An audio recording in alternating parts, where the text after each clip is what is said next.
People often say that Night City is exaggerated, too dark, too much, but every time I hear that, I kind of pause.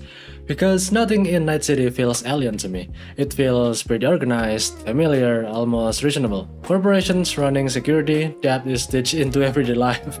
Work that calls itself freedom because the risk is always personal and the system never is. That logic already makes sense to us. That's the part that sticks.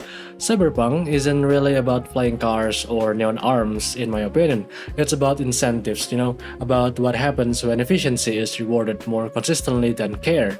When systems don't hate you, they just keep running without you. And that's why Night City works.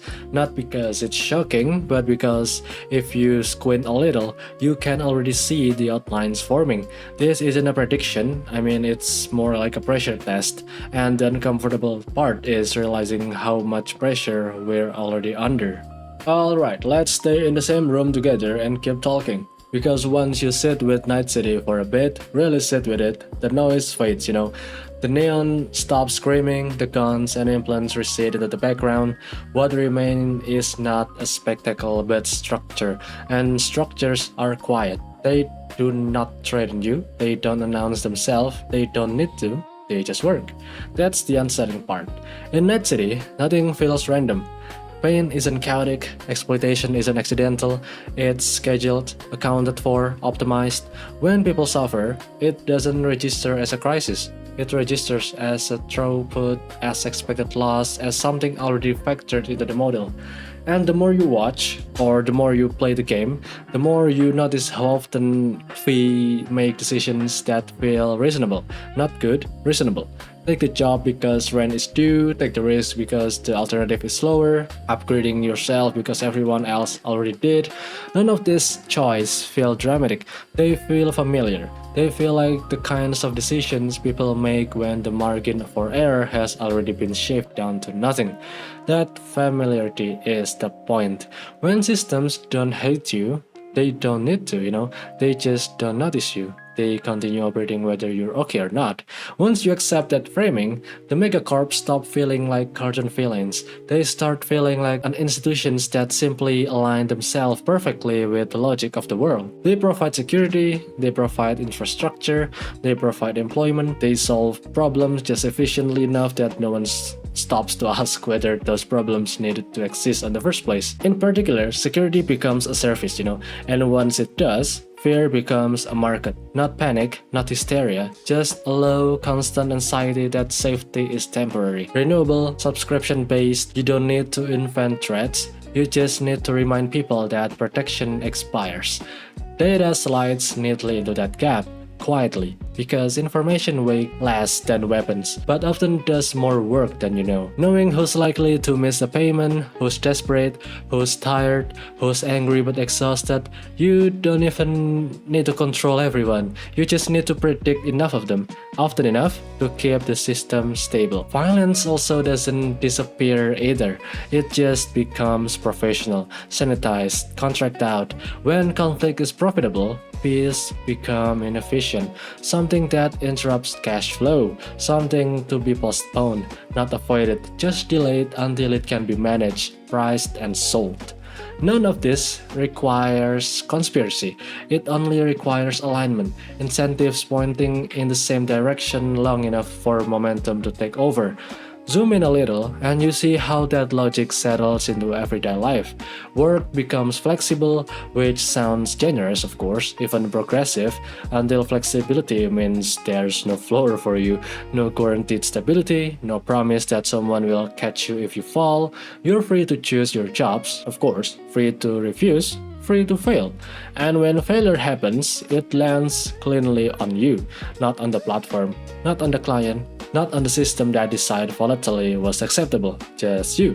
Responsibility is individualized, risk is personalized, the structure stays invisible. Success gets framed as a character, failure gets framed as personal weakness. Either way, the system remains untouched. That's why its runners don't feel like rebels, they feel like freelancers pushed to the edge. All risk, no buffer, every job framed as an opportunity. Even when it's gambled with loaded dice, especially then, the danger is not hidden. I think it's much more already normalized. And the system loves this setup because motivation stays high and liability stays low. People push themselves harder than any manager ever could. They self-optimize, self-discipline, self-blame. When they burn out, they quietly replace themselves. Technology helps with that. Cyberware is sold as empowerment, and for a moment it is. You run faster, see better, work longer, compete harder, but empowerment inside a competitive system doesn't remain optional for too long. Once everyone getting their upgrades, standing still becomes falling behind. Maintenance becomes mandatory, rest becomes a liability. The body turns into some platform, something that requires constant investment just to remain employable. And that's where the debt creeps in, quietly, reasonably. You don't borrow because you're reckless, you borrow because you're pragmatic, because the upgrade pays for itself, because downtime can wait, because saying no feels more dangerous than saying yes. Debt doesn't just bind your finance, it binds your future decisions. Your tolerance for risk, your ability to refuse, it narrows your options until the path itself, at least, resistance always points forward even when forward hurts. When your body is an asset already, downtime feels irresponsible, sleep feels indulgent, healing feels inefficient. You don't even need someone to exploit you, you'll do it for yourself just to stay in the race. We are gonna zoom out again, and the environment absorbs what individuals cannot. Pollution, decay, infrastructure rot, none of it registers as a failure. It registers as, externality, as something conveniently outside the balance sheet. Cleaning things up is expensive, letting them degrade is cheaper, and cheaper options have a way of winning quietly. Politics, of course, still exists in Night City, technically. There are office, badges, election, speeches, but power has already migrated. Decisions happen where capital moves fastest. Regulation lags behind not because no one cares, but because caring doesn't compound. It doesn't scale, it doesn't outperform. Even resistance gets folded back into the system. Styles are copied, anger is merchandised, dissent becomes aesthetic. As long as it circulates value, it's tolerated, even encouraged. It gives the illusion of movement without alerting direction. That's why Night City doesn't feel like a warning shouted at us.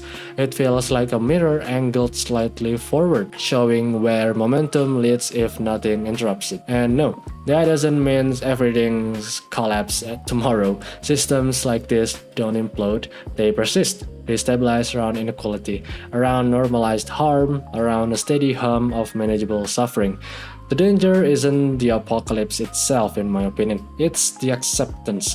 The moment people stop asking whether this is good and start asking how to survive it better, how to optimize themselves for a reality they didn't choose, Cyberpunk understands that, Night City understands that, the game understands that. That's why it doesn't offer easy feelings or clean solutions. It doesn't tell you what will happen. It shows you what already makes sense, given the rules in the play, and once you see that, it's hard to unsee. You start recognizing the patterns, the language, the incentives hiding behind friendly interface and professional tone. That awareness alone doesn't make you immune, of course, but it does something quieter. It makes it harder to pretend this is all accidental. And maybe, that's enough to start asking better questions, not louder ones, but about what we reward, what we tolerate, and how much pressure we're willing to accept before we stop calling it inevitability and start calling it a choice. So yeah, That's what Night City sticks with me, not because it's extreme or stylish or loud, but because it doesn't need to convince you of anything. It just let the logic run its course and ask you to sit with the result. And once you do, it gets harder to love it as a fiction. You start noticing how familiar the trade-offs feel, how often efficiency wins without anyone cheering, how easily that's just how it works thing slips into everyday conversation without resistance. There's no call to panic here, no countdown clock, just a quiet question hanging in the air, waiting to be answered. How much of this are we already comfortable with? What do we call progress? And at what point does adaptation turns into a constant?